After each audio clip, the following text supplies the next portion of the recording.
Pakistan cricket हो, उसमें controversy ना हो, ड्रामा ना हो, तमाशा ना हो और जितनी बड़ी-बड़ी बातें की जाएँ वो ना हो, तो वो पाकिस्तान क्रिकेट ही क्यों ना हो। बड़ी और एक शॉकिंग खबर आई जो मैंने मीडिया में देखी और अल्लाह ना करे कि ये खबर सच हो। अगर मैं सिर्फ़ दुआ ही कर सकता हूँ कि अल्लाह करे ये खबर गलत हो। अगर ये खबर सच हुई तो पाकिस्तान क्रिकेट का यकीन कीजिए अल्लाह ही आप बचाए। बस मैं आपसे वो खबर शेयर कर देता हूँ, बस दुआ कर रहा हूँ कि ये खबर अल्लाह करे ये अप्लाई ना हो। अगर अगर ये अव्वल तो ये झूठी खबर हो और अगर झूठी खबर हो तो चलो बहुत अच्छी बात है, लेकिन अगर ये खबर सच्ची है और अगर कोई ये सोच रहा है तो अल्लाह उसको हिदायत दे, वो ऐसी हिमाकत ना करे कि पाकिस्तान क्रिकेट ख़राब हो जाए।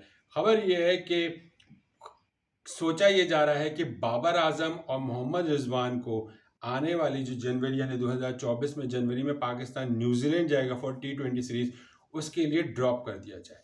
और अगर ये प्लानिंग हो रही है इन इस तरह बाबर आजम को और रिजवान को ड्रॉप करने की और रिजवान की जगह हारिस, ठीक है वो यंग है उसकी ज़रूरत है, लेकिन इस तरह सामने वर्ल्ड कप आपके सामने उन दोनों की परफॉर्मेंस ठीक है वनडे के लिए नहीं थी, लेकिन अभी उनके पास टाइम है। वो सीनियर खिलाड़ी, वो T20 में न्यूजीलैंड के खिलाफ सीरीज है उसमें खेलेंगे।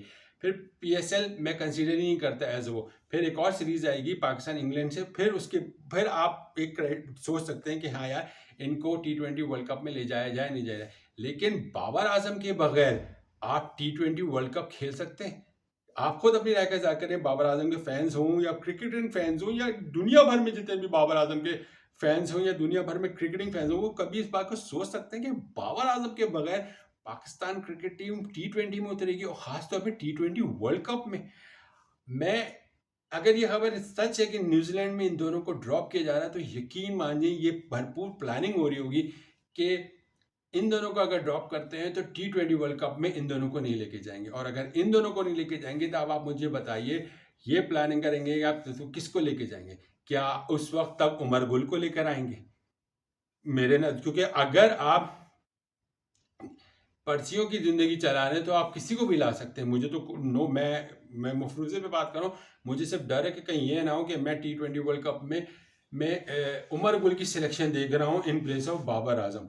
और अगर ऐसा होता है तो क्रिकेट बर्बाद हो जाएगी। या अहमद शहजाद की को मैं देखूं और बाबर आजम की जगह, तो क्रिकेट बर्बाद हो जाएगी। अगर कोई ये समझ रहा है कि शर्जील ओपनिंग करेगा और साइम अयूब ओपनिंग करेंगे या हारिस और साइम अयूब ओपनिंग करेंगे और थर्ड पोजीशन पे फ़खर जमान आएंगे या फ़खर जमान ओपनिंग करेंगे और हारिस थर्ड पोजीशन पे आएगा और चौथी फिर आज़म खान है चौथी पोजीशन पे, या जो भी XYZ अगर कोई ये प्लानिंग कर रहा है तो वो बहुत बड़ी ब्लंडर कर रहा है। वो एक्सपेरिमेंट ज़रूर कर ले डिफरेंट सीरीज़ में, लेकिन T20 वर्ल्ड कप से अगर आप कोई भी ये सोच रहा है वो बहुत बड़ी ब्लंडर कर रहा है। पाकिस्तान क्रिकेट का तो रियली में अल्लाह हाफिज हो जाएगा अगर T20 से बाबर आजम को हटाया गया। और अगर बाबर आजम को आप हटाते हो तो पाकिस्तान क्रिकेट की जो बैकबोन है वो ऑलरेडी टूट जाएगी। फिर जो एक रिलायबल बैट्समैन भी है ना पाकिस्तान के पास, चाहे वो वनडे के लिए हो, टेस्ट के लिए हो या T20 के लिए, वो इस वक्त पाकिस्तान के पास सिर्फ वही बंदा है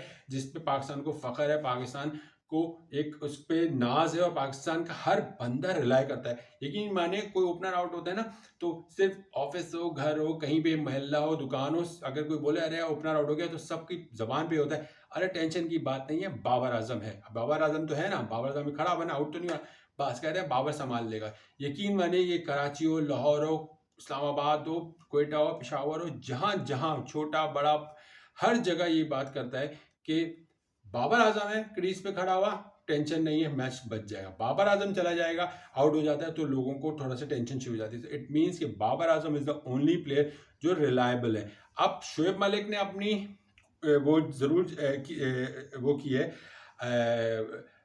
अपनी जो कहते हैं ना विश का इजहार किया कि वो T20 वर्ल्ड कप खेलना चाहते हैं, वो अलग बात है। लेकिन शोएब मलिक बेशक बाबर आजम की नीचे वाली पोजीशन पे आके खेलें, 5वीं पोजीशन पे खेलें, लेकिन ये नहीं हो सकता कि बाबर आजम की जगह बने ही ना T20 में। और अगर ये खबर सच है तो पाकिस्तान क्रिकेट को मैं बहुत दिल से कह सकता हूँ कि तबाही की तरफ जाएगी और कुछ नहीं जाएगी। क्योंकि आप किस पे रिलाय करेंगे? आप ना हारिस पे रिलाय कर सकते हैं, ना आप साइम अय्यूब पे रिलाय कर सकते हैं, ना आप फ़खर ज़मान पे रिलाय कर सकते हैं। ये वो हैं जो कभी चल गए, नहीं चले, नहीं चले। फिर उसके बाद आप किस पे रिलाय करेंगे? अगर आप रिज़वान को भी नहीं रखेंगे, तो आप किसको रखेंगे? फिर आप उमर अकमल को लेकर आएँगे, फिर आप क्या अहमद शहज़ाद को लेके आएँगे। फिर चला अगर आप शोएब मलिक को लाते, चलो उसको तो मैं समझ जाता हूँ, थोड़ा रिलाय कर सकता हूँ। क्या आप चाचा इफ्तिखार पर रिलाय कर सकते हैं? मुझे आप जवाब दे दें, क्या आप पे शादाब होंगे? तो ये जो एक सिनेरियो बनने की कोशिश हो रही है ना, ये बहुत ख़तरनाक बात है। और अगर बाबर आज़म और मोहम्मद रिज़वान को न्यूज़ीलैंड के खिलाफ टी20 सीरीज़ से ड्रॉप किया गया ना, तो यकीन कीजिए क्रिकेटिंग वर्ल्ड में बहुत बड़ा शोर उठेगा और ये बहुत बड़ी ब्लंडर करेगी पाकिस्तान क्रिकेट बोर्ड अगर इनको हटाया गया। अल्लाह करे ये खबर बिल्कुल गलत हो, जो मैंने आज एक पोस्ट देखी थी सोशल मीडिया पे, और मैं दुआ करता हूँ कि ये खबर बिल्कुल गलत हो, क्योंकि बाबर आजम को तो इस वक्त आपको हर फॉर्मेट में खिलाना है। रिजवान को आप ठीक है टेस्ट मैच में ना खिलाओ तो सरफराज खेल रहा है, और रिजवान की आप शफलिंग कर सकते हो हारिस के साथ, लेकिन बाबर आजम को ये तो कोई एक्सेप्ट ही नहीं करेगा कि बाबर आजम किसी भी तीनों फॉर्मेट में, ठीक है कप्तान से आपने हटा दिया, कैंपेन चलाई, जो किया, साजिश की, सब आप लोगों ने चुप करके सुन बर्दाश्त कर लिया। लेकिन अगर आप बाबर आजम को ये कहोगे कि यार कि आप टी20 नहीं खेल सकते, आपको टी20 से हटाओ, तो यार ये कोई नहीं बर्दाश्त करेगा। कोई क्रिकेट का जो बहुत सा बड़ा भी फैन होगा ना, वो ये कहेगा कि यार पाकिस्तान टीम में बाबर आजम तो आँख बगैर आँख जैसे ना आँख बंद किए ऑलरेडी सिलेक्टेड बंदा है, उसकी सिलेक्शन पे तो कोई सवाल ही नहीं उठा सकता है टी20 में। तो आप कैसे ये सोच रहे हो और ये कैसे ये करने की कोशिश कर रहे हो? खुदा के लिए पाकिस्तान क्रिकेट को क्रिकेट रहने दें। बाबर आजम को की परफॉर्मेंस टी20 में निकाल के आप देख लें, स्ट्राइक रेट बढ़ जाएगा, लेकिन हर चीज़ स्ट्राइक रेट नहीं होती है। ये नहीं होता कि आप टी20 में आए मारधार की, अब ये नहीं हो सकता कि 6 ओवर में 8 ओवर में आपके 5-4 विकेटें गिर जाएं, फिर तो बैट्समैन ही खत्म हो जाएंगे ना। तो इस पर आपको पूरी 20 ओवर खेलने होते हैं। जो टी20 में ना जो तहम्मुल से इनिंग खेलनी होती है, वो तहम्मुल इनिंग होती है 8 ओवर से लेके 14 ओवर तक, 8 ओवर से लेके 16 ओवर तक, वो तहम्मुल से खेलने वाली इनिंग होती है। तो उसमें के लिए बाबर आजम जैसे बैट्समैन की बहुत ज़रूरत है।